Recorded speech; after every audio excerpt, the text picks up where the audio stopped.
The sound of laughter of children in the yard playing hopscotch and congklak was a sign of healthy mental health for Indonesian children. But now, that sound is often replaced by the sound of children.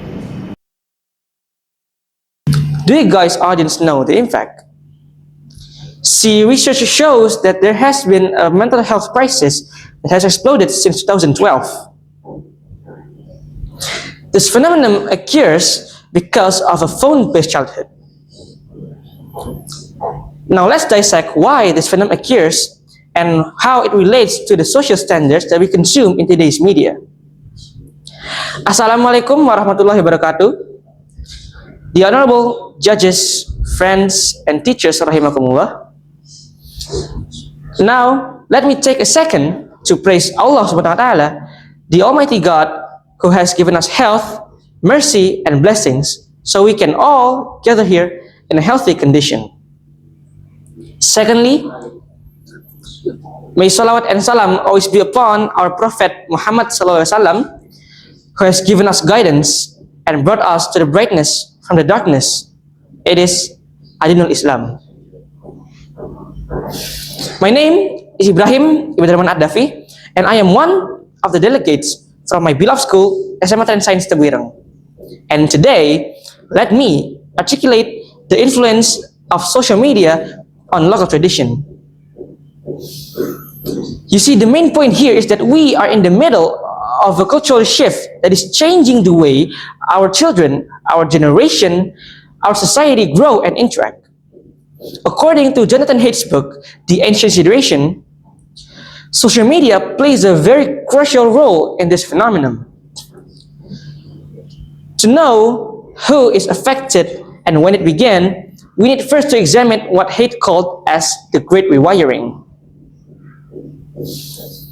This is where children's childhood is shifting drastically from a play-based childhood to a phone-based childhood. Play-based childhood is where children grow through real interaction and physical play. In Indonesia, we have traditional games such as congklak, egrang, gobak sodor, jump rope, and many more. These games are not just entertainment to children, but they develop both motoric and problem-solving skills, and also mental health through social interactions and real physical activity. But unfortunately, our society today tends to choose instant gratification. We often see children staring at phone screens for hours seeking validation online through social media. This kind of phenomenon has given rise to exhausting lifestyle, such as we know, like TikTok standards. This kind of standard has given rise to addiction to social validation, and also a fear of missing out, or we know it as a FOMO. This doesn't only impact the children's mental health, but also impacts our local tradition and culture. You see, through social media, we can access many information and also connect with many people all around the globe, with diverse culture and tradition.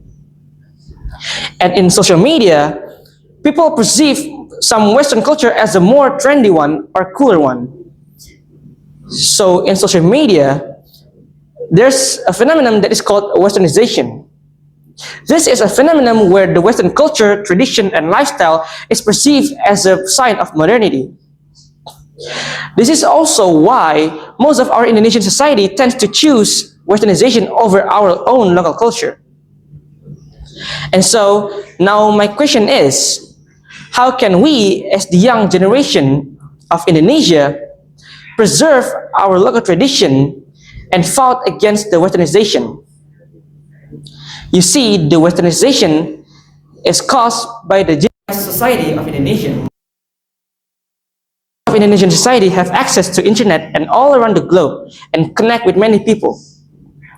So what can we do to resist Westernization? See, I'm here saying that nor that the Westernization or the digitalization is bad. It's just that we need to know when we need to stop and when we need to preserve our tradition. So I'm not saying that the westernization is bad. We just need to be wise and choose whether it is good to adopt to our culture or not. And we cannot also forget our local tradition. And for example, we can preserve our local tradition by mixing it with the digitalized society. Like maybe posting videos online teaching regional languages, or maybe like sharing original recipe of the local dishes.